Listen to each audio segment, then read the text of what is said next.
time for the best coverage of the top stories in sports.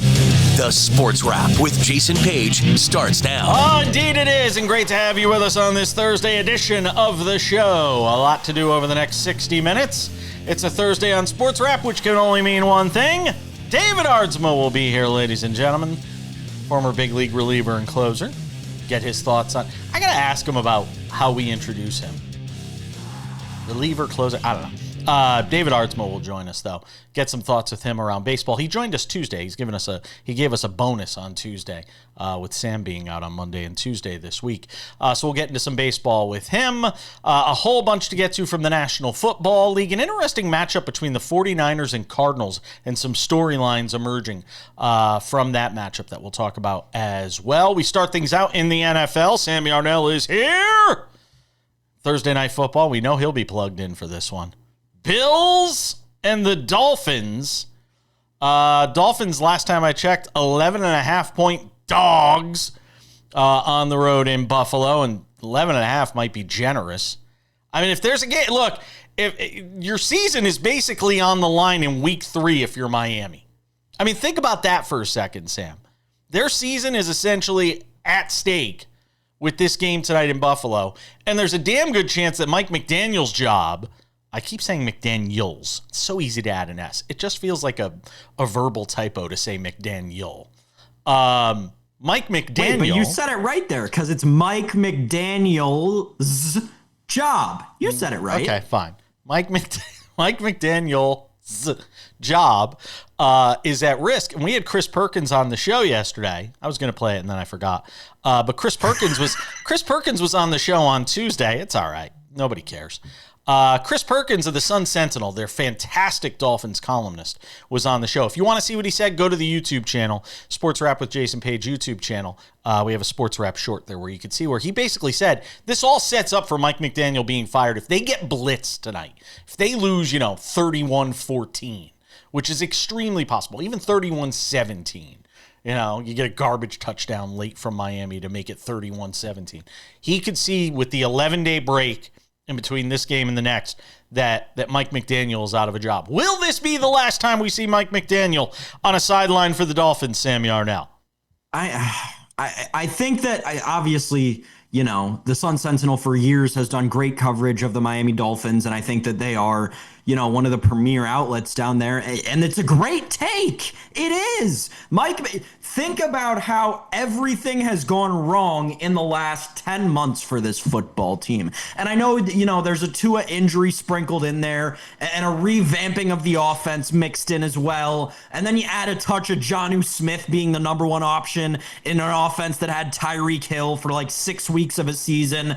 And you get this freshly, and then you add Tyreek Hill saying all the crap he did about the entire organization, and then you add Tua talking to the media before this season about how his relationship with the team's best offensive weapon is completely severed. You end up with this giant baked cake of just horrible toxicity and one of the worst environments seemingly in the NFL. So, I was actually doing a guest hit on a podcast before the season started, and they asked me, they said, Sam, who is your one person to watch in the NFL this year? And I originally had a coach who I thought might end up in the next hiring cycle, and then I changed it to Chris Greer. And the reason was exactly because of where we are right now. It's because every bell and whistle was going off before the season even started about the kind of culture that was brewing down in Miami. 2 weeks into the season, almost 3 games, we've seen that the product on field pretty much matches what we thought of that locker room. And that just spells getting a coach fired. McDaniel, I think if they get blown out tonight, I could see McDaniel getting fired. I don't think they would touch Greer until the end of the year. No. I don't think they would touch him until the end of the season. But they need someone to trade Tyreek Hill. That is true. Although we asked Chris Perkins about that as well. So shift this away from the Dolphins, who are almost sure to lose tonight. I know Bills fans are sitting there going right now, no, don't say that, Jason Page. And the reason I bring this up is, Sam, I was talking about this with you off air before we got on the air today, and I said, I know it's crazy. They're only 2-0. This team could go undefeated. I mean, don't get me wrong. There's perils in the schedule at Pittsburgh. You know, I think at Pittsburgh might be the biggest danger to this team right now if you're talking about where they could potentially get tripped up. But outside of that, I mean, and people are going to say, well, they play Kansas City. Yes, they play Kansas City in Buffalo, and Kansas City right now has proven to be a shell of themselves. The expectations have to be high right now for the Bills Mafia. So you said this, and me being the, somewhat biased football fan that any person watching this program is, right? Thought to myself, no, I've watched so many Bills seasons, right? I sat through the Ryan Fitzpatrick, J.P. Lossman, Trent Edwards years. I know there's no chance in heck that the Buffalo Bills are ever going to go 17-0, 16-0, whatever, have an undefeated regular season. It's never going to happen. It's not possible. They'll lose one of these weird games to the Buccaneers or in Atlanta or one of these weird games that they have to play. So when I have these thoughts, my general tendency as the betting man that I am is to defer to the sports books because they generally are unbiased completely and know more than most people. So I went to the win totals because those are still being offered by our friends at FanDuel. First of all, the Bills win total closed for the season at 12.5. It's already up to 13.5 with Jews trending towards the over. They think they're going to win a lot of games. But FanDuel's open to market to go 17-0 in the regular season in 2025-2026. There are 4 teams listed of the 10 teams that are 2-0.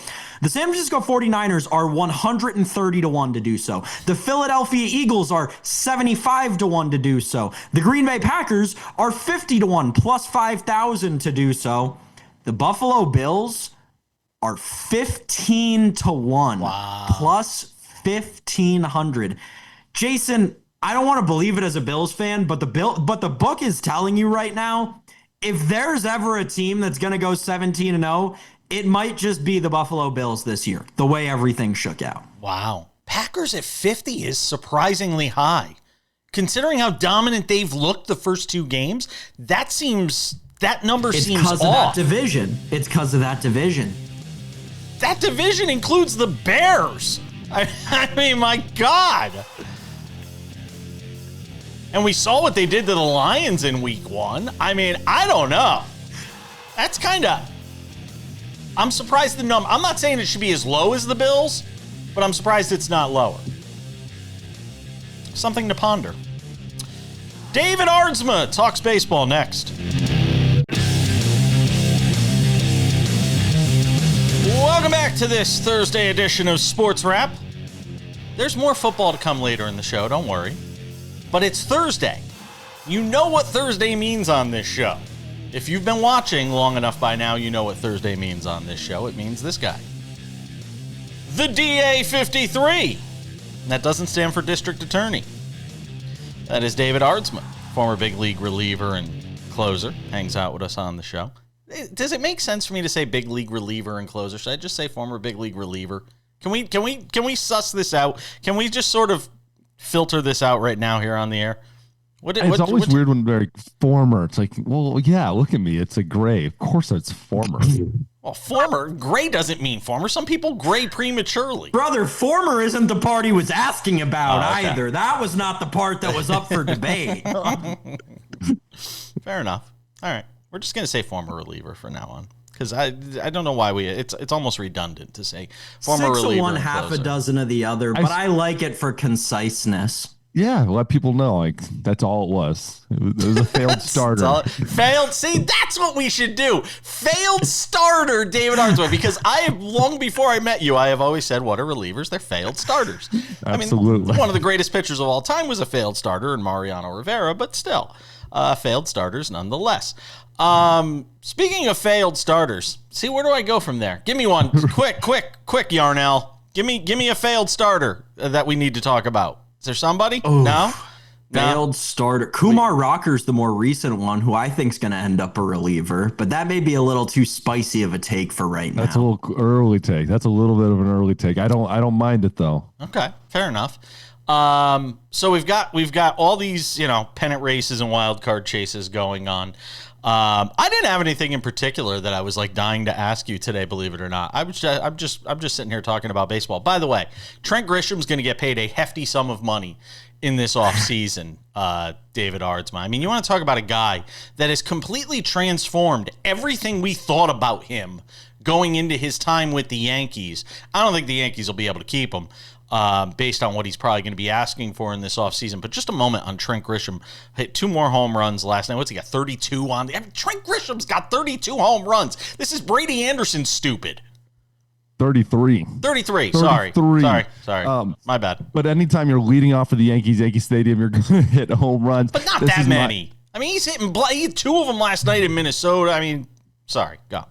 No, it's just sometimes you get that ballpark factor and you start feeling good. And to me, Trent Grisham is a Yankee.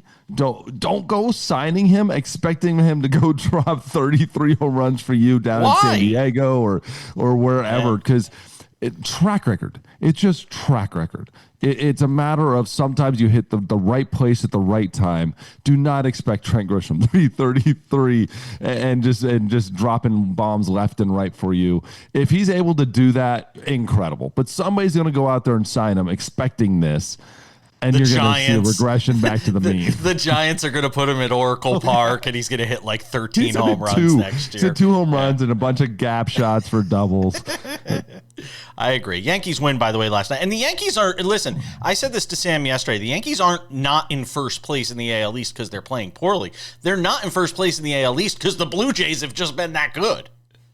That's really what it is. Well, again, there was also a point there where the Yankees were not playing good baseball and the Blue Jays started picking it up. So the Blue Jays, I always say this, the Blue Jays earned this spot, but the Yankees also gave it to them. The Yankees didn't do themselves any favors with how they played after the second month of the season all the way up until this last month. They definitely played poor. They didn't play horrible, but they looked really ugly, right? We talked about this a lot. They looked really ugly, and they opened the door for a good Toronto team to get hot, play great baseball, and then step up and probably going to win the AL East. But the Yankees, I'm still, again, you know me, from the moment the season started, I think this Yankees team is a lot better on the field when it matters than a lot of other people were saying. Sam, go. David, I think it's really interesting if you look at the wild card standings right now, just over the last 2 weeks, how much better the American League in general has been than the National League. In the American League, it really does feel like it's a race towards the playoffs, whereas in the National League, it's kind of just who wants it the least. That's the team that's going to get eliminated.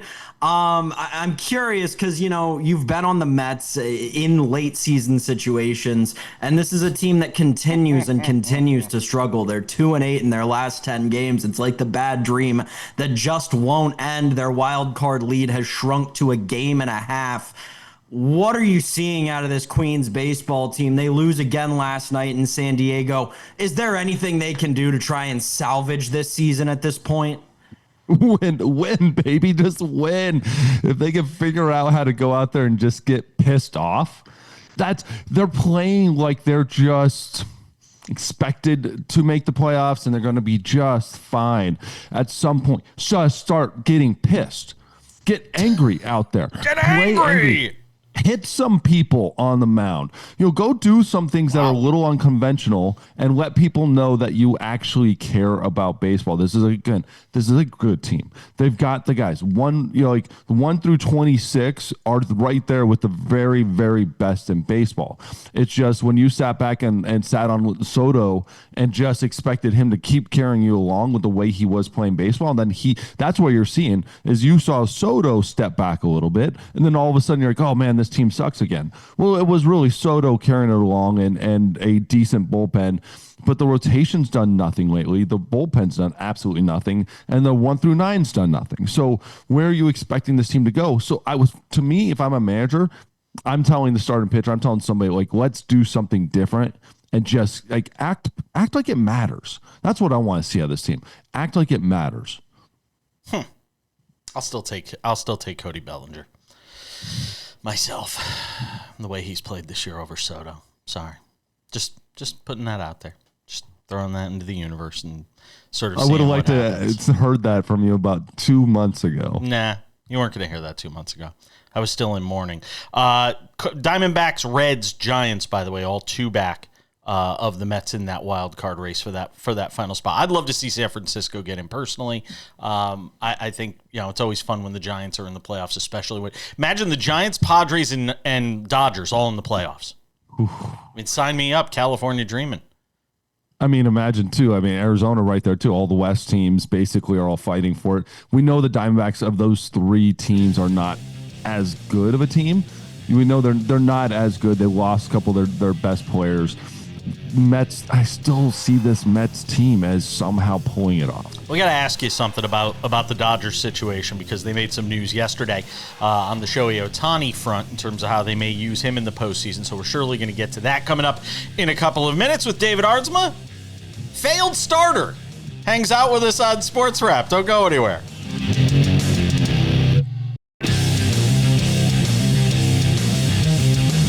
We take it to segment 3 on this Thursday edition of Sports Wrap.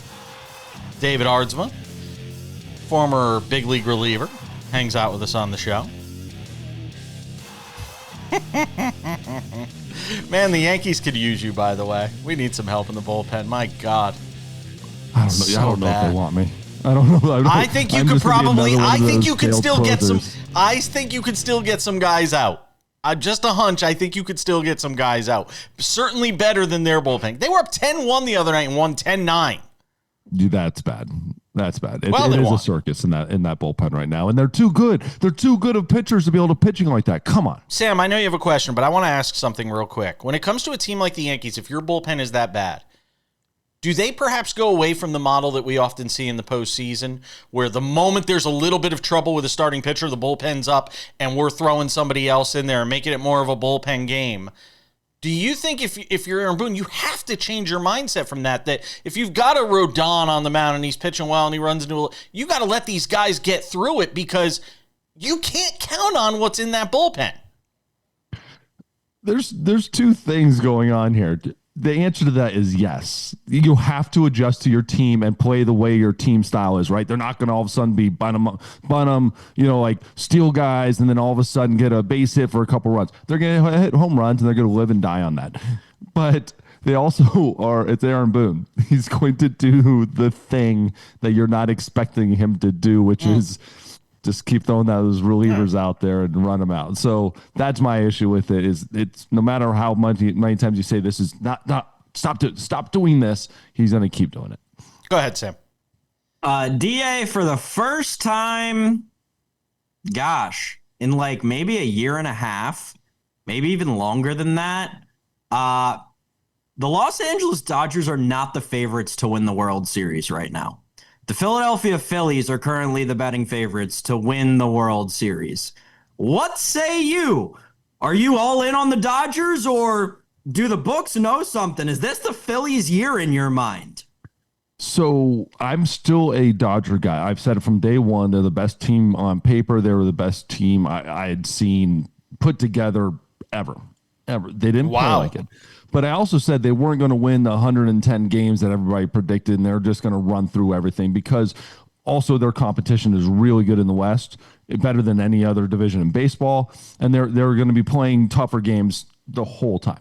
And they've still, with a very good San Diego team, a good Arizona Diamondback team, a good Dodger or good Giants team, coming out on top and looking like the best team in the West. Let's put it that way. I understand why people want Philly or why people are picking Philly right now. I see it. Like they've actually gone out there and done the things that we expected the Dodgers to do. They've never been in a spot where you felt like they were a bad baseball team. They never got down. They never got in those slumps that we've seen every single team in baseball get into this year. They're the only team that didn't. right? So they just kept churning. They're big, but they also had the Mets, which is a great thing for them. The Mets did them just helped them out the whole way around by not playing good baseball either. So really, if you look at who they played, Philly, they played the Mets, who had some pretty bad streaks and almost 500 right now. The Marlins, Braves, and Nationals, who all suck. So who have they really played? Careful. Well, they have not played baseball the way that they should be playing baseball, right? Like even the Marlins, like the Nationals. I had the Nationals winning a lot more games than this. So seeing that young core getting better. So did Sam. I think the Braves should have 85 to 87 to 90 wins right now. And they just played bad baseball. I'm not saying they're bad teams. They're just playing bad baseball, right? And so that's my problem with this is who in their own division have they really dominated? And they should have 100 wins playing against these teams if they were that much of a favorite. So that's why we also look at the American League at some of those teams and go, they're finally grabbing it and taking hold of it. Did you have a follow there, Sam? Because you looked like you did. Okay. Well, kind of. Quick. But it's a little different. It's something you and I were talking about yesterday, Jason, and I want to get DA's perspective on it. You were talking about kind of who you have to play in your division. It led my brain to think of the balanced schedule, which is something that Jason and I were talking about yesterday. In the modern era of the balanced schedule, of interleague play being a commonality, of the universal designated hitter, yesterday the subject came up, David. We think that it would be a lot more simple if there was just one MVP. Universal instead MVP. Of an AL Yes. and an NL. What do you think about that? Yes. Universal MVP. It makes a lot more sense, but I don't like it. My heart, my purist doesn't like it. Give me an ML and AL. I also think there should be a bigger hitter award, like push that more, get that really out there. And so the MVP is truly the best, most valuable player. But there's also, we obviously have the award, but it should be, Hank Aaron Award should be pushed more out there. But I like it. I think it allows, I understand it. I understand the argument, but my baseball purist just doesn't it hurts. Don't do that. Doesn't hurt me at all. Don't break my heart, Jason. And if it was one award this year, it's going to the guy I want to talk about now, which is Shohei Ohtani. 5 no-hit innings. Oh, come on! Wait a second. Are you really? He's incredible. I don't think it's. Wait, who are you giving it to? Cal. I think I would say I think Shohei still wins it, but it is a. I'm sorry, Ohtani is unicorn historic. Cal is historic right now in a position he's hitting that's no one's done these things. I agree with you, David. But he's not even going to win the AL MVP. That's the problem. He's going to win the AL MVP. No, I think this is absolutely absurd that people even there is. He should, but he's not going to. He should, but he's not going to. David. He will win it. I am betting everything on it. Unless he breaks Judge's so much more momentum right now when it matters the most. Unless he breaks Judge's record, he's not winning that award. Oh, I don't. What's the number, I heard Sam? That on MLB Network. I don't agree with it, and he is having such a historic season on so many fronts. Most home runs by catcher of all time. Switcher home run. I get it.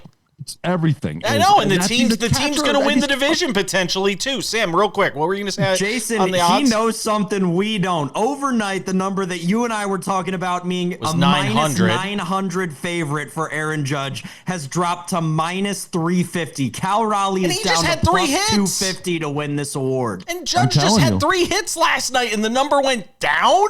Yeah. Awesome. Good for him. That's not a bad sign for Judge backers. Cal, it's Aaron is not losing this thing. Cal is winning. Wow. It's all right. You have to just face the news, Jason. That's okay. No, I'm okay. Sam will tell you, I have argued many times for Raleigh to win the award. As a Yankee fan, I've still argued many times for him to win the award. I don't think they lose either way. I think you can make the argument for both guys. We got to go. Check out the YouTube channel for more content. David Aardsma, Man Cave Sports, former big league reliever. We're coming back.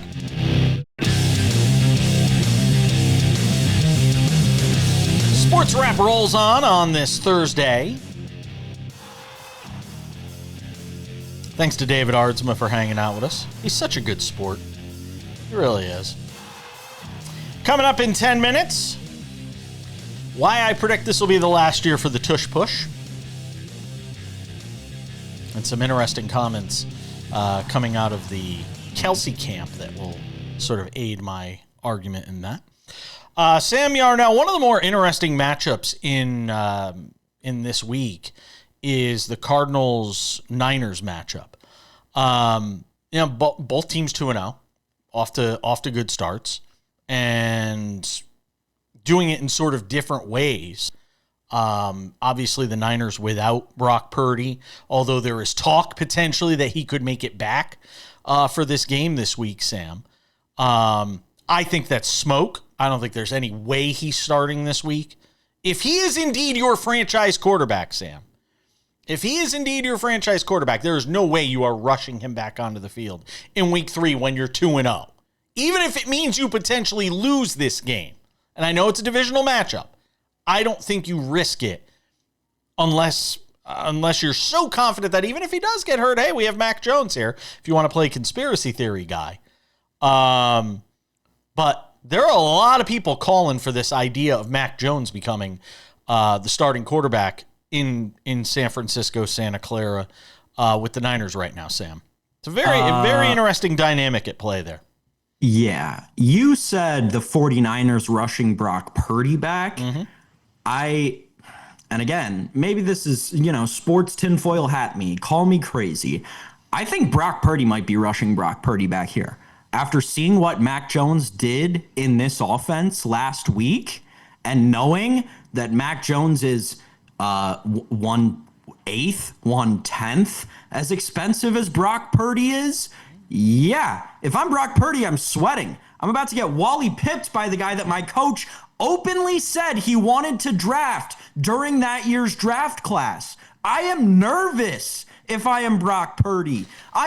Everything that I have built, if I am Brock Purdy, this illusion of me being an $80 million quarterback in this juggernaut offense was disproven in a week. This is a guy in Brock Purdy who I think is very much forcing himself back too early, only to keep Mac Jones from taking his job. And quite frankly, I'm not going to sit here and say that he's wrong for doing it. It's something that we see year in and year out in the NFL. Doesn't happen very frequently to quarterbacks. No. Most of the time, it's left guards or tight ends who go through these types of positional battles or battle back from an injury a week or two too early. But right now, we're doing it with the most important position on the field. And quite frankly, this is appointment viewing for me. I love this kind of thing. Well, look, I think if Mac Jones goes out there and plays a really good game similar to the one he played in week 2, the Niners are it's gonna make Kyle Shanahan's job both very good and very bad at the same time. He'll have 2 potential options, that he'll have to go with there, and I don't know if it opens up a quarterback competition in San Francisco with the Niners, but it will certainly make for interesting conversation for what we do for a living. Move away, real quick. Just real quick, their cap hits for next year because they're both signed to the Niners roster for next year. Brock Purdy's against the cap, $24 million, basically $25 million.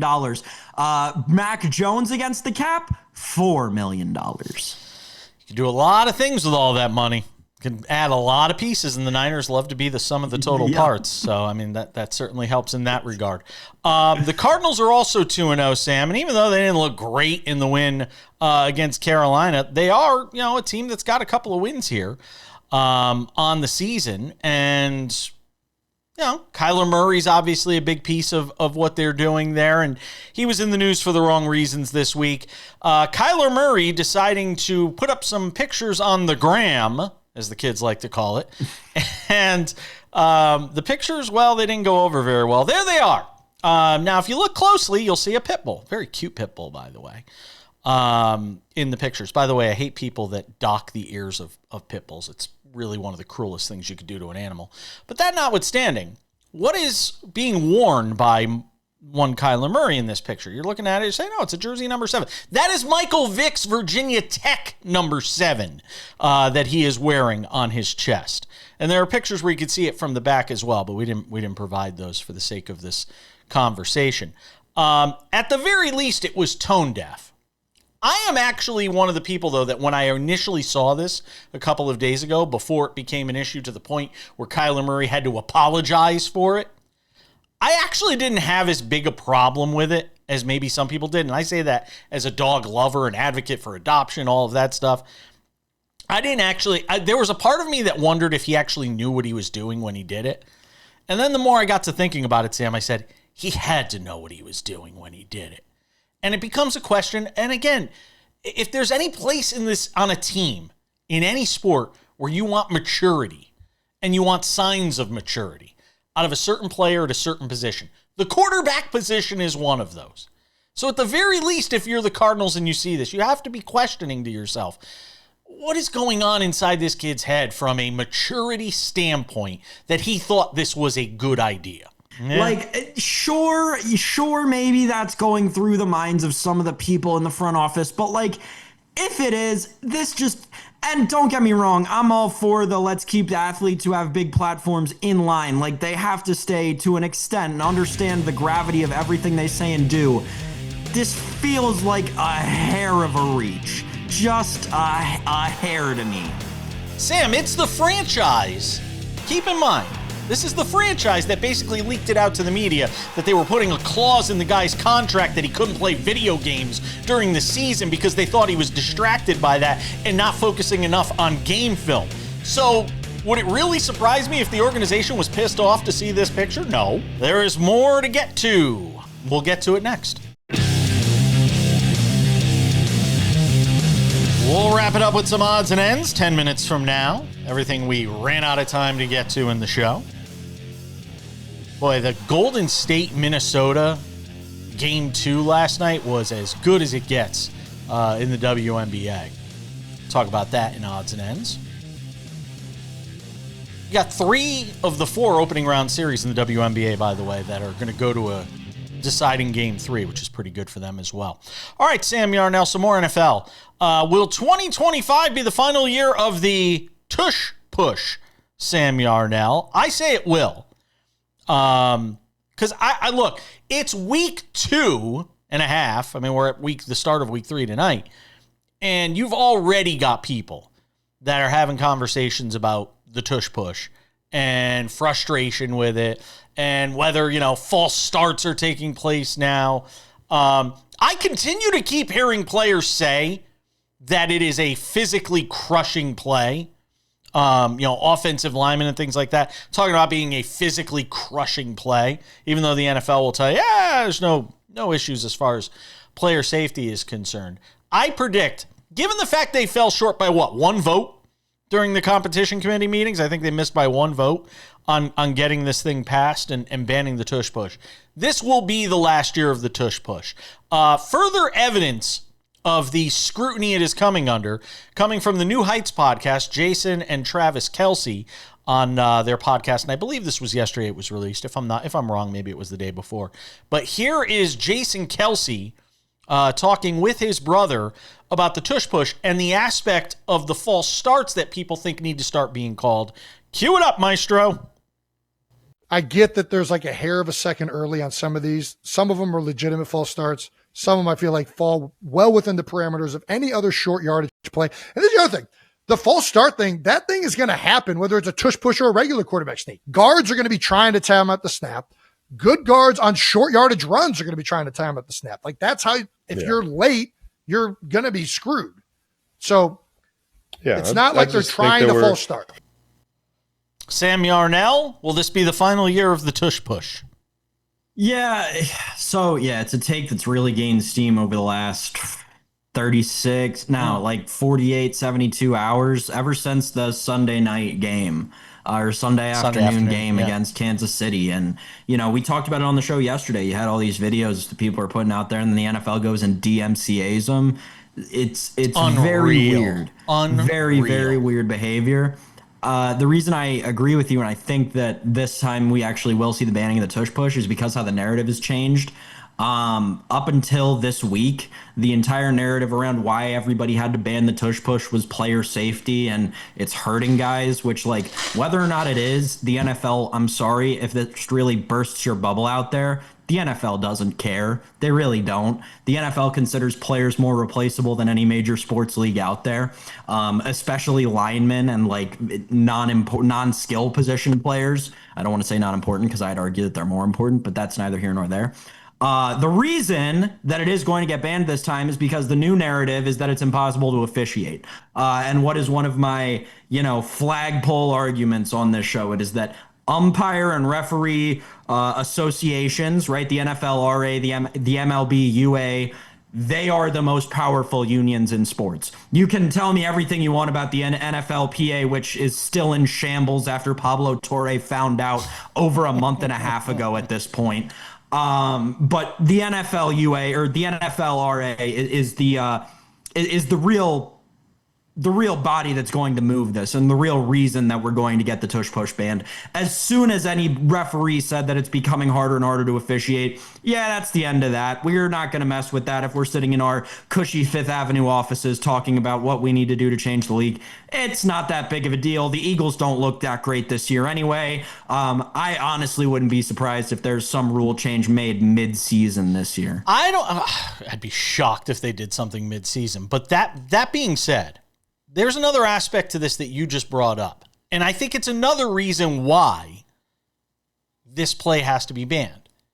Once the quarterback dives into that pile in the middle, you have no idea where the football is anymore. You have no idea where the football is, Sam. It's impossible to get an accurate spot on the football. And they try their best, to the officials' credit here, which we don't often give them credit. They try their best. But it's impossible. There's so many times where you watch this play and Jalen Hurts is lost in the middle. You have no idea where the football is by the time his knee, elbow, arm, whatever hits the ground. You have no idea.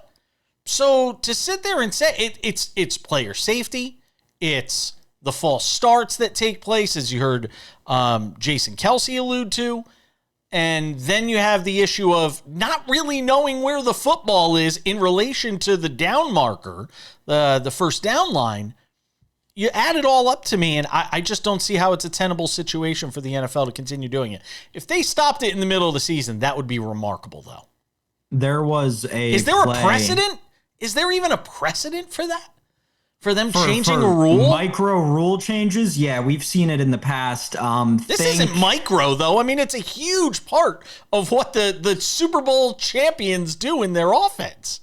Did they not take challenging pass interference away in the middle of a season? I think they took that away in the middle, or like in week 3 or 4 of a season. I think they took challenging, that one season where you could challenge pass interference and it went horribly. I think they took that away, and maybe it was at the end. Regardless, I think that, I lost my train of thought a little bit. I'm not going to. So I think that when we talk about this Eagles team and the grand scheme of it and compare it to last year, that is kind of where the devil is in the details with all of this. And you have to realize that the league is operating on behalf of the sport itself. That, to me, plays a large role as well into why there may be more change after this year as opposed to after last year. All right, we've got odds and ends around the corner. WNBA Playoffs had a great finish last night. I don't know if anybody saw it because it happened so late, but it was a great finish. We'll tell you about it next.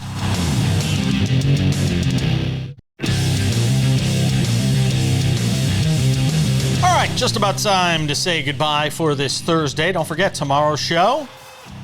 It's Friday, which means it's a NASCAR Friday, and Tino Patino will be here to preview this week's race in New Hampshire. The field of 16 is down to 12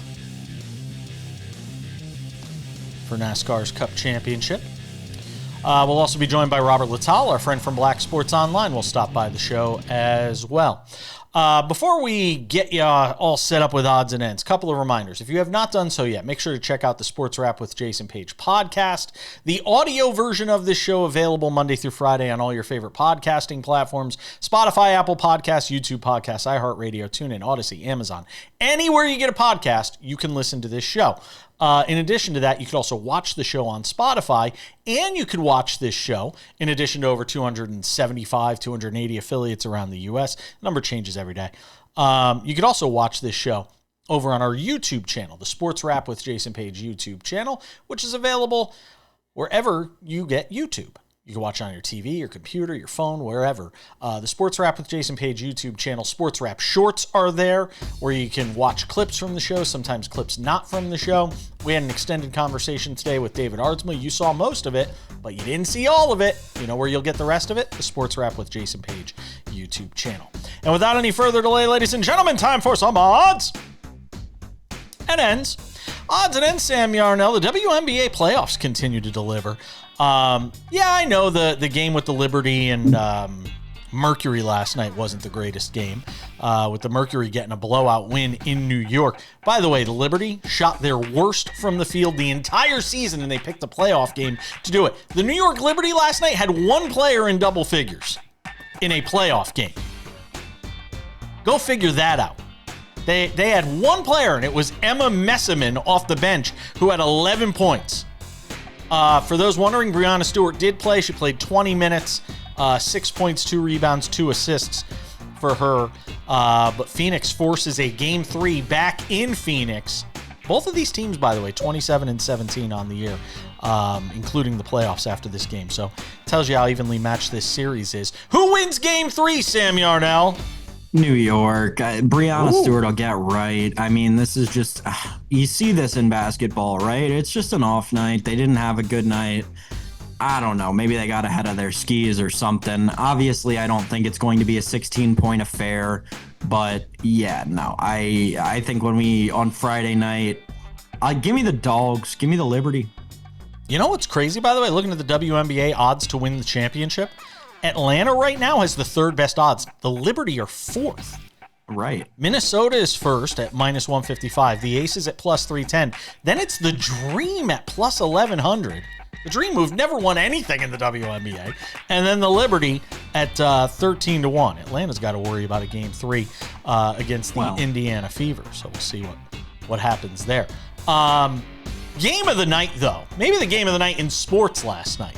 Was this Golden State Valkyries matchup with the Minnesota Lynx. And give credit to Minnesota. They came back down 17 in the fourth. I don't know if they were down 17 in the fourth. They were definitely down 17 in the third quarter. They come back from down 17 to beat Golden State. Can I pick on one thing, though? And this is a disgrace, okay? And that's not too strong of a word. You have the Golden State Valkyries, an expansion team. Played in front of sold-out crowds all year at Chase Center in San Francisco. And you have a scheduling conflict where you have the Laver Cup being played at the Chase Center on a night where there should have been a playoff basketball game, and instead you play this game in San Jose at the SAP Center? Are you kidding me? I mean, come on, this is the playoffs. You could damn well be sure that would never happen to the Golden State Warriors. But the Golden State Valkyries are playing in San Jose last night. Granted, sellout crowd, but it's not the same as playing at home at the Chase Center, Sam. You're right, but let's remember this is the Golden State Valkyries' first year of existence. That's not to say that they're a less important team or anything like that. It's just simply from a planning perspective. Who's not to say that the Chase Center wasn't rented out for this event, 6 months before we even knew the Valkyries were going to be a team, let alone have a shot at the WNBA playoffs. I get that it shouldn't have worked out this way, but, with an expansion team playing a home playoff game, I guess I have a little more understanding towards it. You telling me the Laver Cup? I mean, what's going on in tennis at this time of the year? You're telling me the Laver Cup couldn't go one day later? I mean, come on! Oh, I know, Novak Djokovic and whoever the hell else is there. They couldn't make their plans for one day later. I mean, really? Come on. It's not about that. It's, this as a business owner yourself. It's about the sponsorships that you sell. And you sold sponsorships for specific days, and that started on a Wednesday. And if you have to change that, the sponsors who have already spent all this money, they're just going to get upset. Real quick, Lionel Messi, who we mentioned yesterday on the show, gets mentions in back-to-back shows somehow after we don't mention him the whole year for Inter Miami. It looks like he's going to sign a contract to remain with Inter Miami for 2 or 3 more years. And Sam, it makes sense. Where do people go to retire and spend their golden years? South Florida. So there you go. Lionel Messi, congratulations. You get to spend the rest of your life where everybody else does in their golden years. You know what Lionel Messi and Kawhi Leonard have in common? What? They both get paid millions of dollars for a no-show job in the southern United States. Mic drop. Just take that. No, you don't want to break it. Never mind. No. Thanks to David Aardsma for hanging out with us. You're proud of yourself, aren't you? Good note to end on. It is. We got to go. We'll see you back here on Friday for an all-new Sports Wrap. Bye!